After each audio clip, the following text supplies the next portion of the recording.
ان الدین عند اللہ الاسلام۔ بسم اللہ الرحمن الرحیم، نحمدہ ونصلی علی رسولہ الکریم۔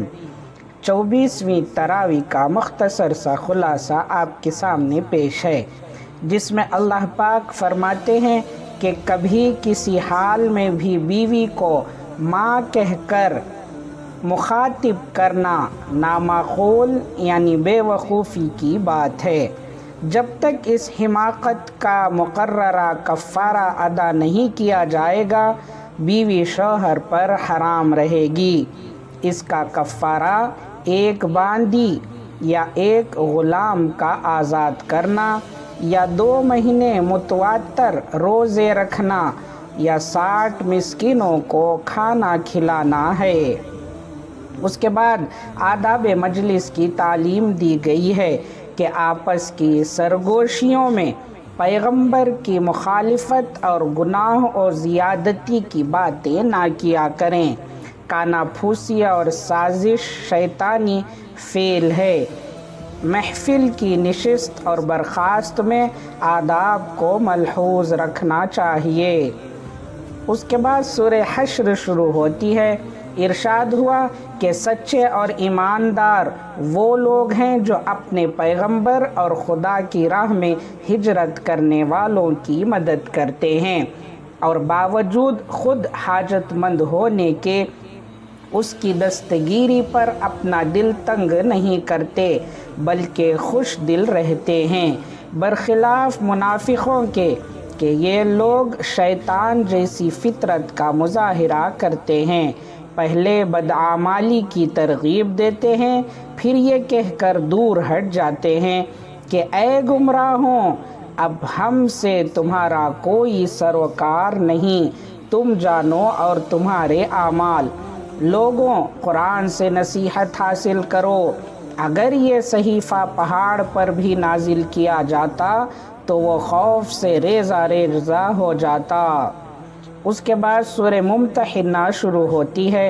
ارشاد ہوا کہ اب ہجرت کرنے کے بعد کفار مکہ سے خفیہ نامہ اور پیغام جاری مت کرو، وہ دشمن دین ہیں، ہرگز تمہارے دوست نہیں بن سکتے۔ کافر پر اعتبار کرنا غلط ہے، کیونکہ وہ تمہارے دوبارہ کافر بن جانے میں دلچسپی رکھتے ہیں۔ پاک صاف مومن عورتیں اگر ہجرت کر کے آئیں تو بعد آزمائش ان کو اپنے معاشرے میں داخل کر لو، ورنہ کفار کی طرف ان کو واپس کر دو۔ اس کے بعد سورہ صف شروع ہوتی ہے۔ ارشاد ہوا کہ اے مومنو، تم اپنی ایسی باتیں کیوں کہا کرتے ہو جو کیا نہیں کرتے؟ خدا اس بات سے سخت بیزار ہے کہ تم ایسی بات کہو جو کرو نہیں۔ خدا کے محبوب بندے تو وہ ہیں جو سیسا پلائی دیوار کی طرح جم کر جہاد میں ثابت قدم رہتے ہیں۔ اس بشارت کا ذکر ہے جو عیسیٰ علیہ السلام نے حضور صلی اللہ علیہ وسلم کے ظہور قدسی اور ان کے اسم مبارک احمد کے بارے میں دی تھی۔ اللہ تعالیٰ مومنوں کو یقین دلاتا ہے کہ کافر اللہ کے چراغ کی روشنی کو پھونکیں مار مار کر بجھا نہیں سکتے۔ مومنوں، ان قریب تمہیں فتح نصیب ہوگی۔ اس کے بعد سورہ جمعہ شروع ہوتی ہے۔